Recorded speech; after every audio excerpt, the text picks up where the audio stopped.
আসুন ইবনে হাম্বল। আমাকে এখানে কেন এনেছ? বসুন।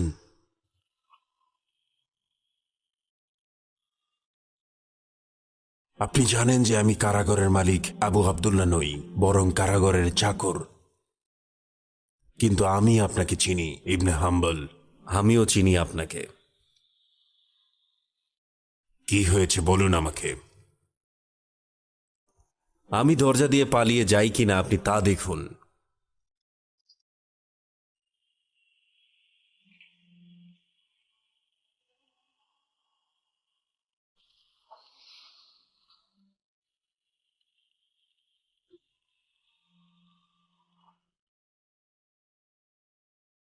আমি আপনার নিকট রাসূল সাল্লাল্লাহু আলাইহি ওয়াসাল্লামের একটি হাদিসের ব্যাপারে জানতে চাই। সাল্লাল্লাহু আলাইহি ওয়াসাল্লাম। কোন হাদিসের কথা বলছো? জালিম ও তার সহযোগীদের ব্যাপারে যে হাদিসটি রয়েছে সেটি কি সহিহ? জালিমদের ব্যাপারে হাদিস তো অগণিত। এই সম্পর্কে একটি সহিহ হাদিস হল, হাদিসের সনদের বর্ণনা দিয়েছেন আব্দুর রাজ্জাক মুআম্মার থেকে ইবনে খুতাইম, তার থেকে আব্দুর রহমান বিন সাবিত, তার থেকে জাবির বিন আব্দুল্লাহ।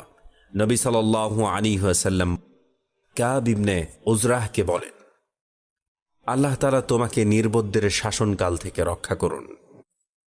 কাব বললেন, নির্বোধদের শাসনকাল কি? তিনি বললেন, এক শ্রেণীর শাসক যারা আমার পরবর্তীতে আসবে, তারা আমার আদর্শে আদর্শবান হবে না এবং আমার পথও অবলম্বন করবে না। সুতরাং যারা তাদের মিথ্যাবাদিতা সত্ত্বেও তাদের সত্যায়ন করবে এবং তাদের জুলুম সত্ত্বেও তাদের সঙ্গ দিবে, তারা আমার দলভুক্ত নয় এবং আমিও তাদের দলভুক্ত নই। তারা আমার হাউজের কাছেও ঘেঁষতে পারবে না।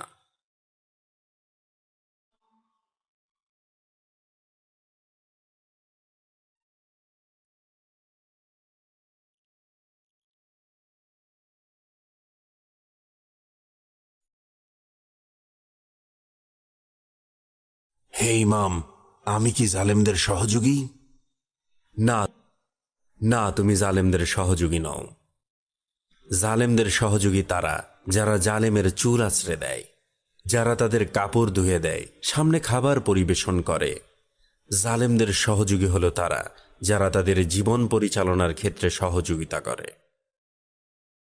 হে কারারক্ষী, তুমি জালেমের সহযোগী নও, বরং তুমি জালেমদের একজন।